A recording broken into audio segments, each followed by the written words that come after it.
Salut tout le monde et bienvenue sur ecomputerclass.com. Il s'agira dans cette vidéo de notre deuxième chapitre, toujours consacré aux différentes commandes de base sur Linux, dans lequel je vais vous montrer comment utiliser le VI Editor. Le VI Editor qui signifie Visual Editor. Ok? C'est l'éditeur principal de fichiers sur Linux. Comme je vous l'ai dit dans le chapitre précédent, travailler sur Linux, c'est modifier des fichiers en plein temps. Donc, c'est impératif de maîtriser ou de savoir utiliser le VI Editor si vous voulez travailler sur Linux. Une simple commande permet d'accéder au VI Editor. Il s'agit de la commande VI, qui signifie Visual. Donc, cette commande permet de créer, d'ouvrir et de modifier aussi des fichiers.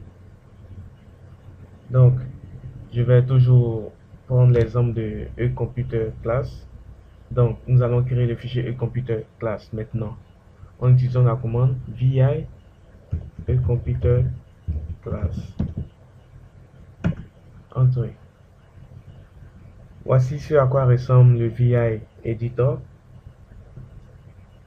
C'est un éditeur vraiment spécial qui est différent du MS Office au niveau de Microsoft, où vous avez les différents logos, le mouvement facile de la souris, les icônes un peu partout.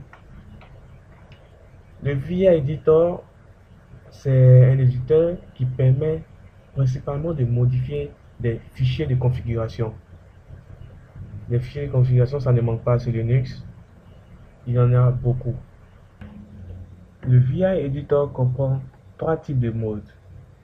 Nous avons le mode de commande, le mode d'insertion et le mode exécutif. D'abord, le mode de commande, qui est le mode par défaut du VI Editor. C'est-à-dire quand vous ouvrez un fichier à partir du VI Editor en tapant VI espace le nom du fichier, le fichier s'ouvre automatiquement en mode commande. Et à ce niveau, vous pouvez copier, vous pouvez coller, vous pouvez couper et effacer les caractères dans le fichier. Vous allez mieux comprendre quand nous allons ajouter quelques données dans le fichier tout à l'heure. Le mode de commande a aussi un second rôle, celui de servir d'intermédiaire entre le mode d'insertion que nous allons voir tout à l'heure et le mode exécutif. Je m'explique.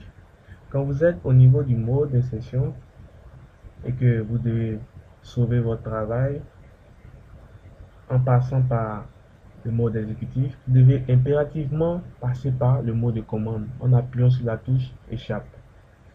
Donc, soit vous accédez au mode de commande, soit automatiquement quand vous ouvrez le fichier, ou bien soit en appuyant sur la touche échappe.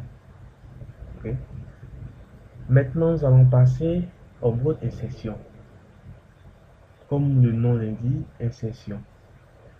Vous pouvez accéder à ce mode en appuyant sur la touche I. Vous voyez totalement en bas, ça signifie insert, qui signifie insérer en français. À ce niveau, vous pouvez écrire maintenant tout ce que vous voulez. Vous pouvez faire tout ce que vous voulez ici, écrire tout ce que vous voulez, modifier comme vous voulez. Une fois votre travail est fini, vous devez sauver le fichier. Comment? En appuyant sur la touche échappe.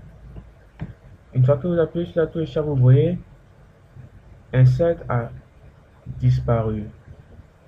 Donc vous êtes maintenant dans le mode de commande. À ce niveau, vous ne pouvez plus rien insérer à moins que vous appuyez encore sur la touche I.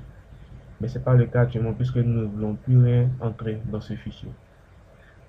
Donc après avoir appuyé sur la touche échappe, comme je vous l'ai signifié tout à l'heure, vous allez maintenant appuyer sur la touche 2 points. Une fois que vous appuyez sur la touche 2 points, vous entrez maintenant dans le mode exécutif. À ce niveau, vous pouvez soit sauver votre fichier en appuyant sur W ou bien quitter votre fichier sans le sauver en appuyant sur la touche Q. Ou bien ça, vous pouvez combiner ces deux lettres WQ pour sauver et quitter. Ce que je vais faire tout à l'heure. Donc WQ, sauver et quitter, entrer. Mon fichier est sauvé et sort automatiquement de mon VI Editor. C'est vraiment très simple. Laissez-moi repartir encore dans le fichier que je viens de créer. Vous voyez, le travail que je viens de faire a été sauvé.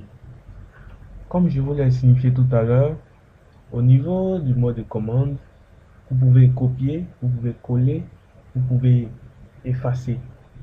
C'est ce que nous allons voir tout à l'heure. Je vous conseillerais de prendre des notes ou de bien écouter. Parce qu'au niveau du mode de commande, tout ce que je vais taper ne va pas s'afficher. C'est le petit défaut du mode de commande. Ok? Donc, actuellement, le curseur se trouve au niveau du T de This is a Computer Class. Donc, le curseur au niveau du T. Donc, si je veux effacer un seul caractère, c'est-à-dire la lettre T, j'appuie sur la lettre X. X efface un seul caractère. La lettre X efface un seul caractère. Maintenant, si je veux effacer toute la ligne is a computer class, si je veux effacer toute cette ligne, je n'ai qu'à appuyer sur deux fois la lettre D. Donc, D, ça effaçait toute la ligne.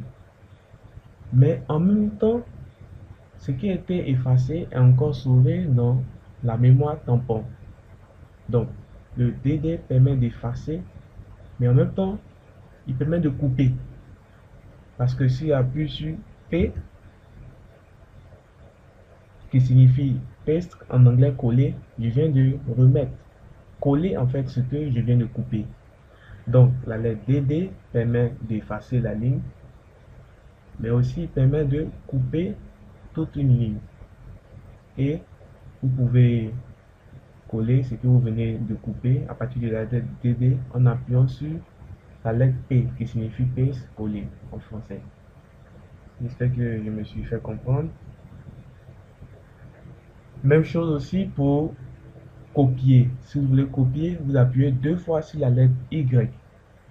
Si je veux copier la dernière ligne, par exemple, je vais sur la dernière ligne, j'appuie deux fois sur la lettre Y, Y, ensuite la lettre P pour coller. Vous voyez, je viens de copier, coller. Donc, je pense que je vais m'arrêter là pour éviter la confusion parce que trop de commandes. Donc, je vais sortir de mon fichier en appuyant sur deux points, WQ, sauver, quitter. Donc, avant de vous laisser, j'aimerais vous signifier aussi que il y a la commande VIM qui est une version avancée du VI Editor que beaucoup de gens utilisent maintenant. Donc, vous pouvez soit utiliser le VI, soit vous pouvez utiliser le VIM. Ce sont deux commandes qui assurent le même rôle, donc vous n'avez pas à vous inquiéter sur cela. Vous avez des questions sur cette vidéo, vous pouvez les laisser dans l'espace commentaire juste en bas de la vidéo. Merci d'avoir visité eComputer Class.